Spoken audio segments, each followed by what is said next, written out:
Anubhuta Vishaya Sampramoshaha Smritihi. Memory is the recollection of an experience that is a previous mental impression. So this is the last of the vrittis, the states of, or the broad categories of mental fluctuations.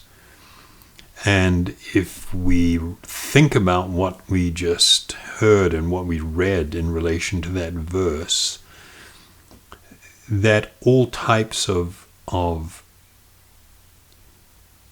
activity, all types of experience, all types of sensual stimulation create mental impressions. We often don't think of it that way, but in reality that is what happens. And memory is the recollection of these previous experiences or mental impressions. So memory is generated by and is dependent upon the vrittis, the other vrittis that we've spoken about. It has no independent existence. It is always dependent upon the other four vrittis. So there is a great amount of knowledge connected to this in relation to memory.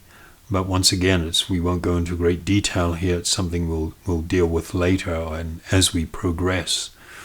So since the mind is exposed to numerous sense objects all of the time and has been for numerous lifetimes, there are unlimited samskaras, or mental impressions, latent impressions, continually being embedded in the citta meaning the consciousness, which are all potentially retrievable. They can be dredged up, or they may just become manifest spontaneously for some reason or other. Memory then is the fifth, or as I've stated, final type of vritti listed by Patanjali, and it really consists of retrieving these samskaras or mental impressions. So memories are the reactivation of the imprints of sense objects that one has experienced or recognized in the past.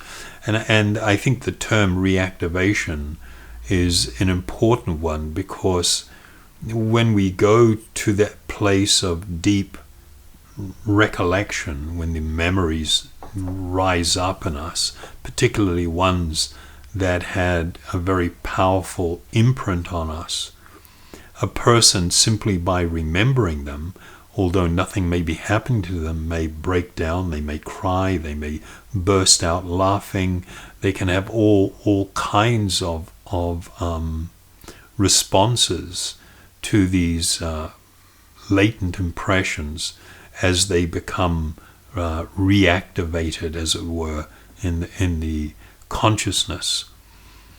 So memory itself, the act of remembering something, the act of consciously or unconsciously remembering things, can itself also produce samskaras or latent impressions that further bind us to the material world by producing desires and attachments. So the act of even remembering, while it may seem superficially to be quite harmless, can actually have a very great effect on our ongoing entanglement in the material world. The experience of memory often evokes thoughts or ideas of attraction, and also its opposite, repulsion. It may activate or evoke feeling of pleasure or of pain. And this experience tethers us, just like you could tie an animal to a tether or a lead and stake it in the ground, and it can only walk to the extent of that tether and eat all the grass or whatever within that area. In a similar manner, it's these recollections, and more specifically, the attractions or repulsions, the ideas of pleasure or pain that may be evoked or arise from them, further tether the Atma or the seer to material existence. And so for the yogi, the proper utilization of the mind and things such as memory and etc. were really majorly important, super important things for their spiritual journey and to help them towards liberation.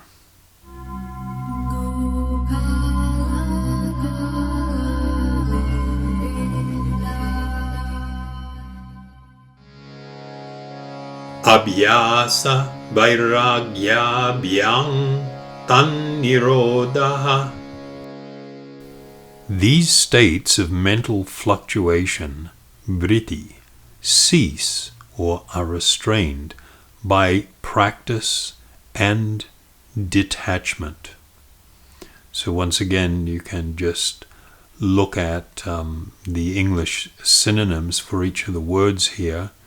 You might find that is helpful in your study and focus on the actual teachings being presented.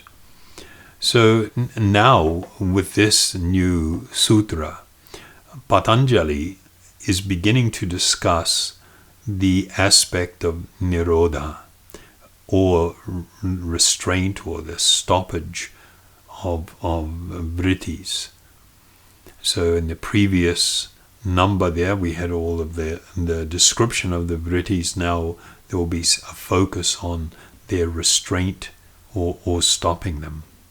So Vyasa, in his commentary on this particular verse, he states that the river of mind flows in both directions, towards good and towards evil. That which flows down the plane of viveka, or discriminative knowledge, ending in the high ground of kaivalya, or spiritual liberation, that leads unto good, while that which flows up to the plateau of the cycles of rebirth and down the plane of non-discrimination, it leads unto evil. So this is a really interesting topic that permeates the Vedas, that the mind has the capacity to do good or to do complete evil. It is not that the Purusha, the living being, is good or evil, but under the influence of the three guna, the modes of nature, and under the influence of the mind, and the cultivation of different types of desires and different tastes for different types of things, it can make it so that the living being heads in the direction of that which is good or that which is actually evil and harmful, highly detrimental. And so it's not like the idea that you've got, like a devil and an angel on one shoulder, one on the other. One's telling you, oh, go, be good, don't do the bad stuff. And the other one's going, yeah, let's go for a party time. It's not like that. The living being is capable of the most horrific things. Everything that you may have read about or heard about or even witnessed in recent memory or in history, all of the worst things that have ever happened, you and I are completely capable of if we are under the influence of these vrittis.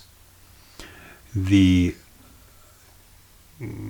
quest for self-realization is a quest to become free from that which is actually harmful, that which is destructive, that which is actually painful.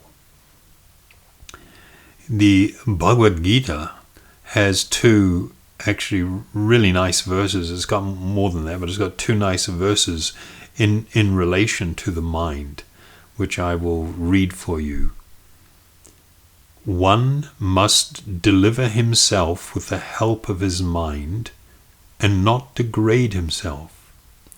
The mind is the friend of the conditioned soul and his enemy as well. I mean, that's just like, what? That's astonishing, the idea that my own mind is potentially could be my greatest enemy. So in the other verse it states, for one whose mind is unbridled, self-realization is difficult work. But he whose mind is controlled, and who strives by appropriate means, is assured of success. That is my opinion. So this was a statement of Sri Krishna. And it's a really amazing thing. I mean, without realizing and recognizing it, the connection between the mind and the Purusha, the spiritual living being, is utterly amazing. All living beings have a tendency to completely embrace their mind, to lie down with it, cuddle up to it, to listen to whatever it has to say, whatever is produced within the mind. I take to be true, I take to be real, and it deeply and profoundly affects me. There is a great need for your own well-being to learn to be able to step back from the mind.